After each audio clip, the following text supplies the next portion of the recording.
बांग्लादेश इस टूर्नामेंट में हिस्सा नहीं लेगा। और अगर पाकिस्तान भी उसके समर्थन में बहिष्कार करने का फैसला करता है तो इस पूरे टूर्नामेंट पर ग्रहण लग जाएगा। अगर पाकिस्तान जैसा देश क्रिकेट टूर्नामेंट से बाहर होता है तो आप समझ सकते हैं कि उस पूरे टूर्नामेंट का मजा ही खत्म हो जाता है। अब पाकिस्तान जब उसका साथ दे रहा है और उसका तर्क भी काफी हद तक जायज है, वो यही कह रहा है कि बांग्लादेश के साथ भेदभाव क्यों किया जा रहा है। पाकिस्तान से आपकी जो अदावत है, जो दुश्मनी है, वो क्रिकेट में आप ले आए हैं और जिसकी वजह से ये नौबत आ रही है कि इस सब कॉन्टिनेंट के दो देश बाहर हो रहे हैं। ये समझने की जरूरत है कि ये विवाद बांग्लादेश का खड़ा किया हुआ नहीं है और ना ही पाकिस्तान इस विवाद को खड़ा कर रहा है। अस्सलाम वालेकुम। जैसा कि आप लोगों को पता है कि बांग्लादेश ने इनकार किया था कि हम इंडिया में जाकर इनसिक्योर है, हमारे मैचेस श्रीलंका में रख दिए जाए।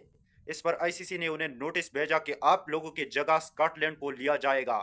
तो इस पर इंडिया का एक बहादुर जर्नलिस्ट ने इंडिया को ऐसा मुंह तोड़ जवाब दिया है जिस पर इंडियन गोदी मीडिया भी मुंह छुपा रही है। तो आइए आप लोगों के साथ मुकम्मल वीडियो शेयर करते हैं कि ये बहादुर जर्नलिस्ट भारत और मोदी का घिनौना चेहरा कैसे नंगा कर रहा है। पाकिस्तान से आपकी जो अदावत है, जो दुश्मनी है, वो क्रिकेट में आप ले आए हैं और जिसकी वजह से ये नौबत आ रही है कि इस सब कॉन्टिनेंट के दो देश बाहर हो रहे हैं।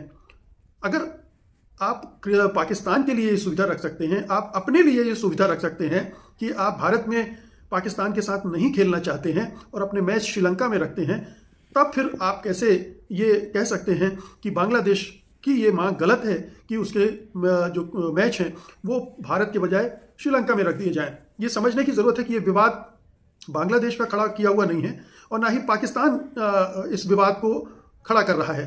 ये विवाद खड़ा हुआ है भारत की वजह से, क्योंकि आईपीएल में जिस तरह से बांग्लादेशी खिलाड़ी को केकेआर ने हायर किया था, शाहरुख खान, जूही चावला उसके प्रमुख हैं केकेआर टीम के, और उसको लेकर भारत के जो हिंदू आतंकवादी हैं, हिंदुत्व के झंडा बरदार हैं या हुड़दंगी हैं, उन्होंने जिस तरह से इसको देशद्रोह का मसला बना दिया, शाहरुख खान पर हमले करने शुरू कर दिए, विरोध शुरू कर दिया, मुस्तफिजुर रहमान को वापस भेजने की मांग शुरू कर दी और उसको भारत सरकार ने स्वीकार कर लिया, भारतीय क्रिकेट कंट्रोल बोर्ड ने स्वीकार कर लिया, आईसीसी ने मुहर लगा दी और मजबूर कर दिया मुस्तफिजुर रहमान को टीम से बाहर निकालने के लिए। और ये एक तरह से इस तरह से निकाला जाना किसी भी देश के खिलाड़ी के लिए बदनामी का सबब है, खिलाड़ी के लिए नहीं बल्कि उस देश के लिए। आप फर्ज कीजिए कि अगर भारतीय खिलाड़ी के साथ इस तरह का व्यवहार हो तो भारत में किस तरह की भावनाएं पैदा होंगी। भारत क्या उस देश में मैच खेलने जाएगा जो देश उसके खिलाड़ी को बाहर कर दे? तो ये बांग्लादेश के लिए अगर ये प्रेस्टिज का इशू बन गया था तो कोई हैरत की बात नहीं थी। और अगर वो इस अपमान का बदला भारत को भी अपमानित करके देना चाहता था, मसलन उसने कहा कि भारत में मेरे खिलाड़ी सुरक्षित नहीं है, और भारत में सचमुच में अब ऐसा माहौल बन गया है बांग्लादेश को लेकर कि बांग्लादेशी खिलाड़ी यहाँ सुरक्षित रह पाएंगे, इसमें संदेह है। क्योंकि भारत सरकार अगर कोई हमला होता है तो हाथ झाड़ के किनारे खड़ी हो जाएगी, जिम्मेदारी नहीं लेगी। तो ऐसी सूरत में अगर बांग्लादेश ये मांग कर रहा था कि उसके मैच शिफ्ट कर दिया जाए श्रीलंका में, तो ये कोई गलत मांग कम से कम मेरी नज़र में नहीं थी। लेकिन आईपीएल के जो माफ़ कीजिएगा आईपीएल के आयोजक और आईसीसी के जो सर्वा हैं, गृह मंत्री अमित शाह के बेटे जय शाह, उन्होंने जाहिर है कि ये एक सांप्रदायिक दृष्टि भी थी, इसमें पार्टीगत जो मोदी सरकार है, बीजेपी है, उसका एजेंडा भी था, क्योंकि बंगाल में चुनाव होने हैं और बंगाल में मुद्दा भारत सरकार बना रही हिंदू मुसलमान की, भारत सरकार नहीं मोदी सरकार, बीजेपी हिंदू मुसलमान के मुद्दे पर चुनाव लड़ना चाहती है और इस तरह के मसलों को भुनाना चाहती है, इसलिए उसने इसको खड़ा किया। और जय शाह जो कि जाहिर है कि संघी हैं ही, उन्होंने इसमें सरकार का साथ दिया और सरकार ने इस तरह से मुस्तफिजुर रहमान को बाहर करवा दिया।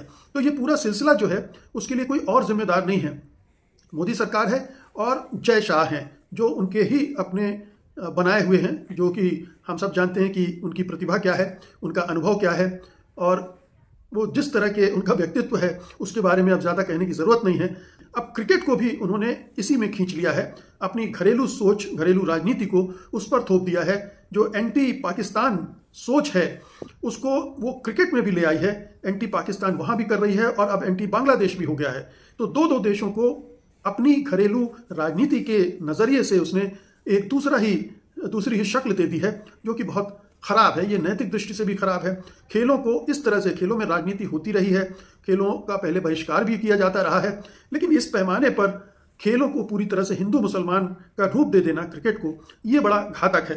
तो अगर पाकिस्तान ऐसा करता है, और पाकिस्तान के करने की वजह यह भी है कि पाकिस्तान बांग्लादेश को अपने साथ रखना चाहता है, अंतर्राष्ट्रीय राजनीति, कूटनीति, विदेश नीति के लिहाज से ये उसके लिए बहुत मुफीद है। इसके लिए ये उसके लिए एक बहुत बड़ा अवसर भी है। तो जैसा कि आप लोगों ने मुकम्मल वीडियो में देख लिया है कि इस बहादुर जर्नलिस्ट ने मोदी का और जय शाह का घिनौना चेहरा कैसे नंगा कर लिया है। भारत हमेशा अपनी दादागिरी करती है और उस दादागिरी पर इस बंदे ने जो बातें कही है, तो ये कोई पाकिस्तानी बंदा नहीं है या बांग्लादेश से नहीं है, मगर इसके सर में दिमाग है, इसके दिल में दूसरों के लिए रिस्पेक्ट है। सारी भारत में ये रिस्पेक्ट नहीं है, मोदी और जय शाह में ये रिस्पेक्ट नहीं है। गिव रिस्पेक्ट टेक रिस्पेक्ट, अगर इज्जत दे दोगे तो इज्जत लोगे। इंडिया किसी को इज्जत नहीं देता। मुस्तफिजुर रहमान को आईपीएल से निकाल दिया। इस बंदे ने कहा कि अगर इंडियन खिलाड़ी किसी और की लीग में होते और ऐसे निकाल ले जाते तो इंडिया और बीसीसीआई क्या करते। मगर यही लोग, जब मुस्तफिजुर रहमान को शाहरुख खान ने नहीं निकालना था और उन्होंने कहा कि हमने लिया है तो हम नहीं निकालेंगे, तो यही लोगों ने कहा कि शाहरुख खान एंटी इंडियन है और इंडिया और पाकिस्तान का एजेंट है। अगर आप लोगों को वीडियो पसंद आई है तो वीडियो को लाइक करें और अपनी राय कमेंट सेक्शन में ज़रूर दीजिए। मिलते हैं आप लोगों के साथ नेक्स्ट वीडियो में इंशाअल्लाह।